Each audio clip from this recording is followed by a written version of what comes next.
Okay, boys and girls, second half of the chapter, The Egg Sack. At 9 o'clock, Mr. Arabelle's truck rolled into the fairgrounds and came to a stop at Wilbur's pen. Everybody climbed out. "Look," cried Fern, "look at Charlotte's Web. Look what it says." The grown-ups and the children joined hands and stood there studying the new sign. "Humble," said Mr. Zuckerman. "Now isn't that just the word for Wilbur?" Everyone rejoiced to find that the miracle of the web had been repeated. Wilbur gazed up lovingly into their faces. He looked very humble and very grateful. Fern winked at Charlotte. Lurvy soon got busy. He poured a bucket of warm slops into the trough, and while Wilbur ate his breakfast, Lurvy scratched him gently with a smooth stick. "Wait a minute," cried Avery. "Look at this." He pointed to the blue tag on Uncle's pen. "This pig has won first prize already." The Zuckermans and the Arabelles stared at the tag. Mrs. Zuckerman began to cry. Nobody said a word. They just stared at the tag. Then they stared at Uncle. Then they stared at the tag again. Lurvy took out an enormous handkerchief and blew his nose very loud. So loud, in fact, the noise was heard by stable boys over at the horse barn. "Can I have some money?" asked Fern. "I want to go out on the midway." "You stay right where you are," said her mother. Tears came to Fern's eyes. "What's everybody crying about?" asked Mr. Zuckerman. "Let's get busy, Edith. Bring the buttermilk." Mrs. Zuckerman wiped her eyes with her hanky. She went to the truck and came back with a gallon jar of buttermilk. "Bath time," said Zuckerman carefully.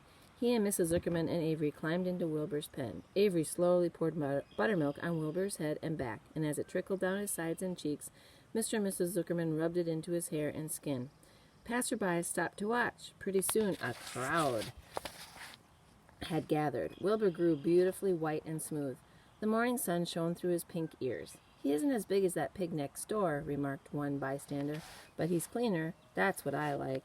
"So do I," said another man.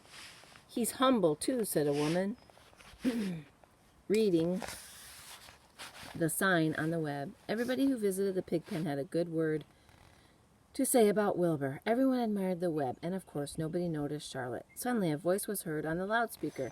"Attention, please," it said. "Will Mr. Homer Zuckerman bring his famous pig to the judge's booth in front of the grandstand?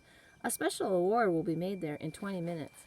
Everyone is invited to attend. Crate your pig, please, Mr. Zuckerman, and report to the judge's booth promptly." For a moment after his announcement, the Arabelles and the Zuckermans were unable to speak or move. Then Avery picked up a handful of straw and threw it high in the air and gave a loud yell.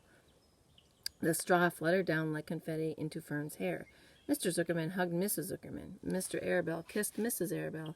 Avery kissed Wilbur. Lurvy shook hands with everybody. Fern hugged her mother. Avery hugged Fern. Mrs. Arabelle hugged Mrs. Zuckerman. Up overhead, in the shadows of the ceiling, Charlotte... There's the picture of them all happy and hugging. Why do you think? What do you think the announcement is for? Charlotte crouched unseen, her front legs encircling her egg sack. Her heart was not beating as strongly as usual, and she felt very weary and old, but she was sure at last that she had saved Wilbur's life. He felt peaceful and content. "We have no time to lose," shouted Mr. Zuckerman. "Lurvy, help with the crate." "Can I have some money?" asked Fern. "You wait," said Mrs. Arabelle. "Can't you see everybody is busy?" "Put that empty buttermilk jar into the truck," commanded Mr. Arabelle. Avery grabbed the jar and rushed to the truck. "Does my hair look all right?" asked Mrs. Zuckerman. "Looks fine," snapped Mr. Zuckerman as he and Lurvy set the crate down in front of Wilbur. "You didn't even look at my hair," said Mrs. Zuckerman.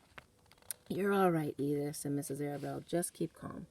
Templeton, asleep in the straw, heard the commotion and awoke. He didn't know exactly what was going on, but when he saw the men shoving Wilbur into the crate, he made up his mind to go along. He watched his chance, and when no one was looking, he crept into the crate and buried himself in the straw at the bottom. "All ready, boys," cried Mr. Zuckerman. "Let's go." He and Mr. Arabelle, Lurvy, and Avery grabbed the crate and boosted it over the side of the pen and up into the truck. Fern jumped aboard and sat on top of the crate. She still had straw in her hair and looked very pretty and excited. Mr. Arabelle started the motor. Everyone climbed in, and off they drove to the judge's booth in front of the grandstand. As they passed the Ferris wheel, Fern gazed up at it and wished she were in the topmost car with Henry Fussy at her side. That's the end of the chapter. The next one's called The Hour of Triumph. By the way, boys and girls, Einstein is listening to the story with us, as is, well, Fair was here, but he's not here anymore. I was going to show you a picture of our black cat, but he's not here at the moment. I'll find him. All right, stay tuned.